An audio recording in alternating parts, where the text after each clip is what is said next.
Welcome to రాజనీతి.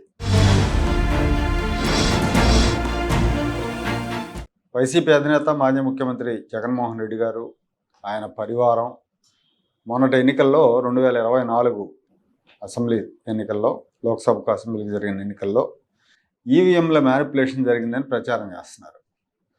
జగన్ అయితే ఎన్నికల ఫలితాలు వచ్చిన వెంటనే ఆయన మీడియాతో మాట్లాడుతూ ఈ ఫలితాలు చాలా నిరాశ కలిగించినాయి, ప్రజలు అడిగినవన్నీ కూడా లేదనకుండా ఇచ్చాను, ప్రజల్లో బ్రహ్మాండమైన స్పందన ఉంది, అయినా ఇంత ఘోరంగా ఓడిపోయాం, ఏం జరిగిందో ఏంటో ఆ దేవుడికే తెలియాలని నర్మగర్భ వ్యాఖ్యలు చేశారు, ఏదో జరిగిందన్నట్టుగా.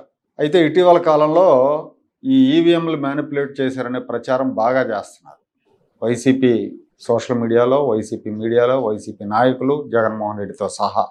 ప్రముఖ మేధావి పరకాల ప్రభాకర్ గారు ఈ మధ్య మీడియా ఇంటర్వ్యూల్లో ఆంధ్ర ఎన్నికల్లో ఏదో జరిగిందన్నట్టుగా చెప్తా ఉన్నారు. అంటే ఇక్కడ పోలైన ఓట్ల శాతానికి, ఎన్నికల సంఘం తొలుత ప్రకటించిన ఓట్లకి, తర్వాత ప్రకటించిన ఓట్లకి చాలా తేడా ఉందని, ఇట్లా రకరకాలుగా ఆయన చెప్తా ఉన్నారు, అనుమానాలు వచ్చే విధంగా.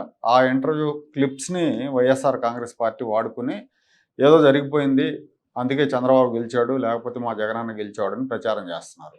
చంద్రబాబుని ఈవీఎం సీఎం అని ఎద్దేవా చేస్తున్నారు. ఆంధ్రప్రదేశ్ ఎన్నికల్లో అక్రమాలు జరిగాయి, తనకు దక్కాల్సిన విజయం కేంద్రం ఎన్నికల సంఘం అండతో చంద్రబాబు దక్కించుకున్నారు అని జగన్మోహన్ రెడ్డి మనసా వాచా కర్మణ నమ్మినప్పుడు కేంద్రం మీద, కేంద్ర ఎన్నికల సంఘం మీద కూడా విమర్శలు కురిపించాలి. కానీ ఆయన వాళ్ళ గురించి మాట్లాడడం, ఎందుకు మాట్లాడట్లేదు అనేది చాలామందిని తెలుస్తున్న సందేహం. నిజంగా అన్యాయం జరిగితే రెచ్చిపోవాలి కదా, అది అధికారం పోవటం మామూలు విషయం కాదు. ఆస్తులు పోయినా, లేకపోతే కుటుంబ సభ్యులు పోయినా ఒప్పుకుంటారు, కానీ కుర్చీకి అలవాటు పడ్డ రాజకీయ నాయకుడు కుర్చీ పోతే తట్టుకోలేడు. మరి వాళ్ళ మీద మాట్లాడట్లా. చంద్రబాబు ఒక్కడే చేయడు కదా, ఒకవేళ నిజంగా అలాంటివి జరిగితే చంద్రబాబు వల్ల ఏమవుతుంది, చేస్తే గీస్తే ఎన్నికల సంఘం కేంద్రమో చేయాలి. సరే, ఇప్పుడు అదే ఎన్నికల సంఘం ప్రధానాధికారి జ్ఞానేష్ కుమార్ మీద పార్లమెంటులో ప్రతిపక్ష సభ్యులంతా కలిసి అభిశంసన తీర్మానం ప్రతిపాదిస్తున్నారు. సో ఆయన విధి నిర్వహణలో ఏకపక్షంగా వ్యవహరిస్తున్నాడు, అధికార పార్టీకి అనుకూలంగా వ్యవహరిస్తున్నాడని రకరకాల ఆరోపణలు చేస్తున్నారు కొంతకాలంగా. ఇప్పుడు అభిశంసన తీర్మానం ప్రవేశపెడుతున్నారు. దాదాపు 190 మంది ఎంపీలు సంతకాలు చేసి ఈ తీర్మానం ప్రతిపాదించారు. జగన్మోహన్ రెడ్డి, ఆయన పార్టీ నాయకుల ఆరోపణల ప్రకారం ఎన్నికల సంఘం ఈవీఎంల మ్యానిపులేషన్కి సహకరించింది అనుకుందాం. చంద్రబాబు నాయుడు గారికి సహకరించడం వల్లే ఈ కూటమి గెలిచింది వాళ్ళు చేస్తున్న ఆరోపణల ప్రకారం. మరి ఇప్పుడు ఆ చీఫ్ ఎలక్షన్ కమిషనర్నే తొలగించేందుకు అభిశంసన తీర్మానం ప్రవేశపెట్టారు. జగన్మోహన్ రెడ్డి తన ఆరోపణలు నిజమైనవి అని నమ్మినప్పుడు జగన్మోహన్ రెడ్డి పార్టీ ఎంపీలు ఈ అభిశంసన తీర్మానానికి మద్దతు ఇవ్వాలి. కానీ వైసీపీ ఈ తీర్మానానికి మద్దతు ఇవ్వటం లేదు అంటే ఆ రోజు జగన్ చేసిన ఆరోపణలు, విమర్శలు అబద్ధాలు అనుకోవాలి.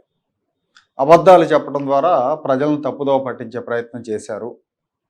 వాళ్ళ సోషల్ మీడియాలో, వాళ్ళ నాయకుల ద్వారా, వాళ్ళ సాక్షి పేపర్ ద్వారా, ఛానల్ ద్వారా తప్పుడు ప్రచారాలు చేయించారు. వాళ్ళు చెప్పింది నిజం అని వాళ్ళకే నమ్మకం లేదు. జగన్మోహన్ రెడ్డి సింపుల్గా గుట్టగాల్చి చంద్రబాబు మొహాన్ని వేసే ప్రయత్నం చేస్తాడు ఎప్పుడు, ప్రతిసారి కూడా. ఈ విషయంలో కూడా అలాగే చేశారు. అంటే అక్కడేం జరగకపోయినా తప్పుడు ఆరోపణలు చేశాడు, లేదా కేంద్రానికి వ్యతిరేకంగా ప్రతిపక్షాలతో చేయి కలిపి దమ్ము లేదు అనుకోవాలి. ఒకటి తప్పుడు ఆరోపణ అయినా ఉండాలి, లేదు నిజంగా నమ్ముతున్నప్పుడు తప్పు జరిగిందని అతను అవిశ్వాస తీర్మానానికి మద్దతు ఇవ్వాలి. ఇవ్వట్లేదు అంటే కేంద్రానికి భయపడైనా ఉండాలి. కేంద్రానికి వ్యతిరేకంగా ప్రతిపక్షాలతో చేయి కలిపి దమ్ము లేదనుకోవాలి.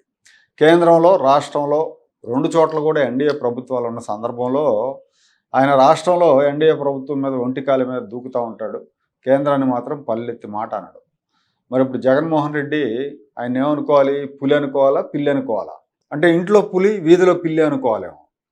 ఆ తరహాలో రాష్ట్రంలో పులిలాగా గాండ్రింపులు, కేంద్రం ముందు పిల్లిలాగా నంగినంగిగా ఉంటూ ఇంట్లో పులి, వీధిలో పిల్లి అని నిరూపించుకుంటున్నారు. అందుకే పిసిసి అధ్యక్షురాలు వైఎస్ షర్మిల జగన్మోహన్ రెడ్డికి దమ్ముంటే ఎన్నికల ప్రధానాధికారి మీద ప్రవేశపెట్టిన అభిశంసన తీర్మానం మీద తన ఎంపీలతో సంతకాలు చేయించాలి, కానీ ఆయనకు దమ్ము లేదు, ఆ దమ్ము లేకపోవటం మూలంగానే ఆయన మద్దతు ఇవ్వట్లేదని ఆవిడ విమర్శించారు. జగన్ చర్యలు షర్మిల విమర్శలను బలపరుస్తున్నాయి.